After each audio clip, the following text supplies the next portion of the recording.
Detective Sarah Chen had seen her share of confessions, but never one like this. The man across the interrogation table sat perfectly still, hands folded, eyes vacant. Marcus Holt, 42, systems analyst, no priors. He'd walked into the precinct 3 hours ago and announced he'd murdered his wife. "Tell me again," Sarah said, her pen hovering over her notepad. "From the beginning." Marcus's voice was monotone, rehearsed. "I came home from work at 6:47 p.m. Rebecca was in the kitchen. We argued about money. I grabbed the knife from the counter, stabbed her twice in the chest, then I drove here." Sarah studied him. No tremor in his voice, no tears, just empty recitation. "What did you do with the knife?" "Left it on the kitchen floor." "What was Rebecca wearing?" A pause. "Her blue dress?" "The one with flowers." Sarah's partner, Detective Mike Torres, entered and placed a folder in front of her. She opened it, scanning the crime scene photos. Rebecca Holt lay in the kitchen, 2 stabbed wounds to the chest, blue floral dress, kitchen knife on the tile floor, blood pooled beneath her body. Everything Marcus said was accurate, but something gnawed at Sarah. She'd been doing this for 18 years. Guilty people fidgeted, rationalized, broke down. Marcus sat like a mannequin waiting for her verdict. "Why did you do it, Marcus?" "Because I'm a monster." The words came out flat, emotionless. "That's not an answer." "It's the only answer I have." Sarah leaned back. The forensics report showed no defensive wounds on Rebecca. The angle of the stab wounds was consistent with someone of Marcus's height. His fingerprints were on the knife, his DNA was at the scene, but of course it was, he lived there, everything fit, everything except the man in front of her. "Marcus, look at me."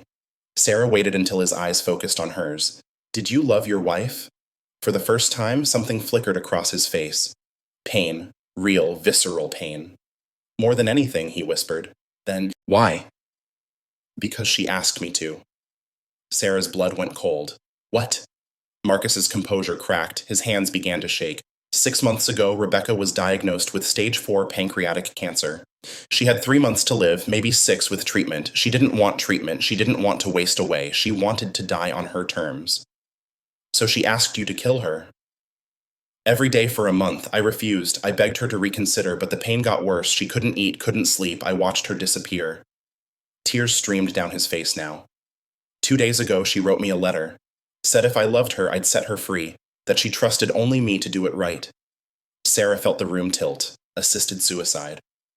But Rebecca hadn't been terminal yet. Marcus would still face murder charges. "Where's the letter?" "I burned it. She asked me to, said she didn't want me using it as an excuse, that if I did this I had to own it, accept the consequences." Mike leaned against the wall, arms crossed. "So you confessed to spare her dignity, to make it look like a crime of passion instead of mercy." Marcus nodded. She didn't want people knowing, didn't want pity. She wanted people to remember her as she was, strong, vibrant, not as someone who gave up. Sarah closed the folder. This was the twist that broke cases and hearts. A confession that was both true and false. A murder that was an act of love. A man willing to sacrifice his freedom to honor his dying wife's final wish. "Marcus," Sarah said softly, "I need you to understand something. What you're telling me doesn't change the charges. This is still homicide." "I know." His voice steadied. "That's what she wanted. That's what I deserve." Sarah stood, gathering her files. As she reached the door, she turned back.